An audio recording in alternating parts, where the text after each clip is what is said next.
Hi everyone. सो आज मैं आप सबको सबसे कॉमन जो प्रॉब्लम है समर सीजन में, जिसको कि फंगल इन्फेक्शन बोलते हैं, उसके बारे में कुछ चीज़ें बताने वाली हूँ।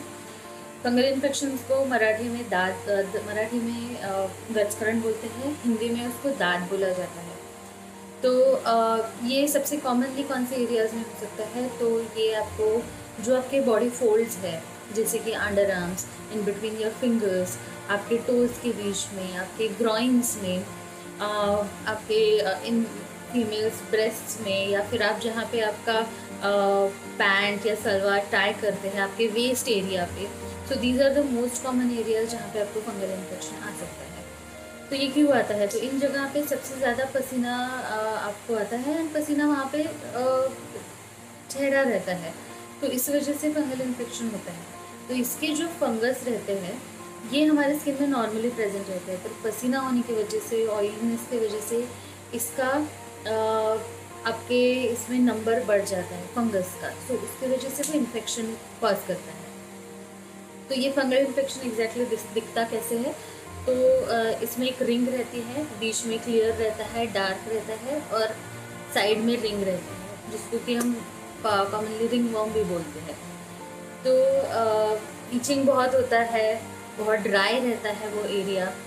आप अगर किसी मेडिकल शॉप में जाके आप अगर कोई भी दवाई मांगेंगे कि मुझे खुजली हो रही है दवाई दो, वो काफ़ी बार आपको स्टीरॉइड्स दे देते हैं, जो कि स्टीरॉइड्स फंगल इन्फेक्शन में नहीं लेने चाहिए।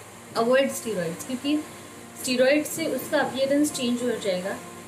थोड़े दिन के लिए, 2-3 दिन के लिए आपको अच्छा लगेगा, या फिर टेम्परली वो थोड़ा सा कम हो जाएगा, बट आपको लॉन्ग टर्म उससे रिलीफ नहीं मिलेगा। वो बार बार आते रहेगा, और खुजली बढ़ेगी, और एक स्टेज ऐसी आएगी कि आप अगर प्रॉपर फंगल इन्फेक्शन की ट्रीटमेंट लेने के लिए जाएंगे, so it is going to take way much longer time as compare to normal जितना टाइम लगता है फंगल इन्फेक्शन ट्रीट होने के लिए।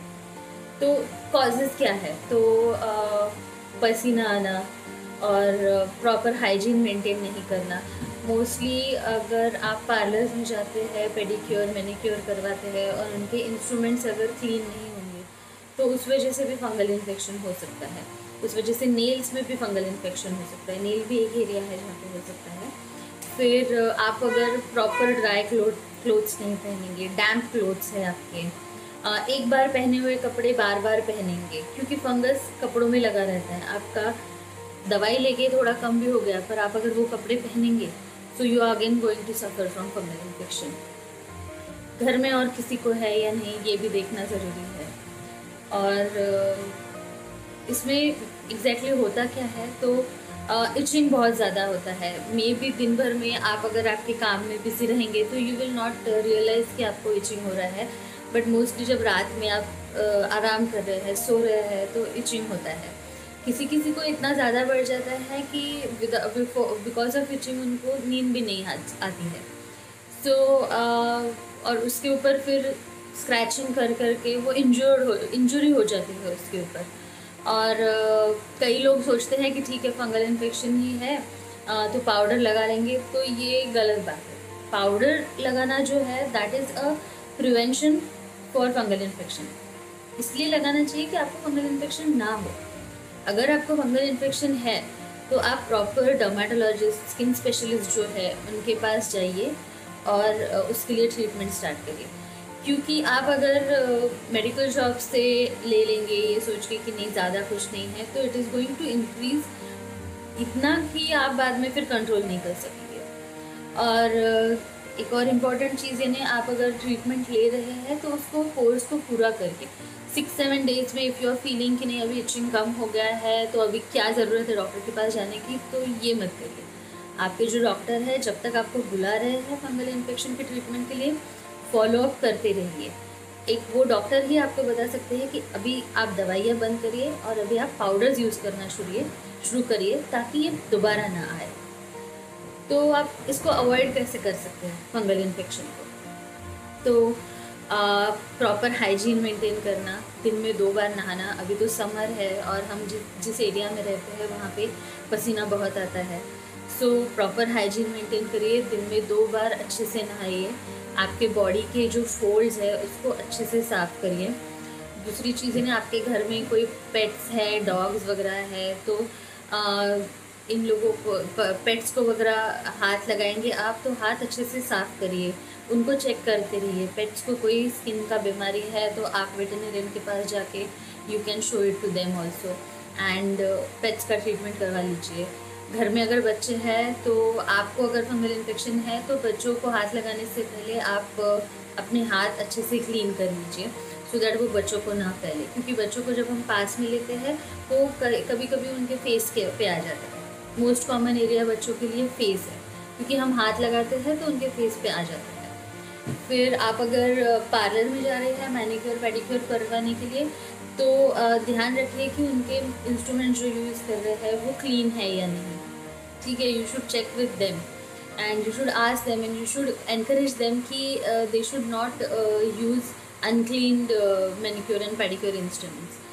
फिर उसके बाद में आप समर सीज़न में जितना हो सके उतना कॉटन के क्लोथ्स पहनिए, ठीक है।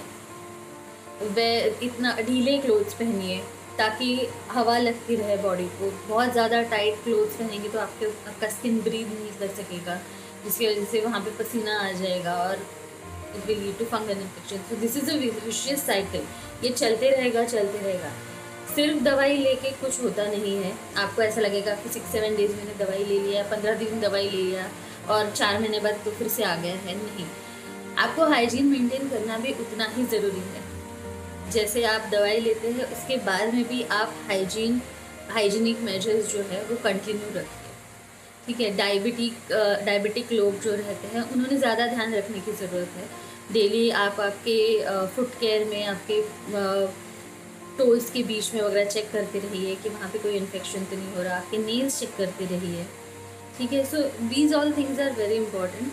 एंड आपको फंगल इन्फेक्शन होता है तो तुरंत अपने डर्मेट्स को दिखाइए please. Don't experiment with these skin conditions, क्योंकि ये आज छोटे लगते हैं बट एक टाइम ऐसा आता है कि ये कंट्रोल नहीं हो सकते हैं। एंड आप इतना लेट डॉक्टर के पास जाएंगे कि डॉक्टर को भी आपको रिजल्ट देने को काफ़ी टाइम लगता है, एंड देन यू थिंक कि जल्दी क्यों कम नहीं हो रहा है। So please please please for any skin condition consult a proper skin specialist, a dermatologist, which in your area, and stay happy, stay blessed, and take care of your skin. Good day.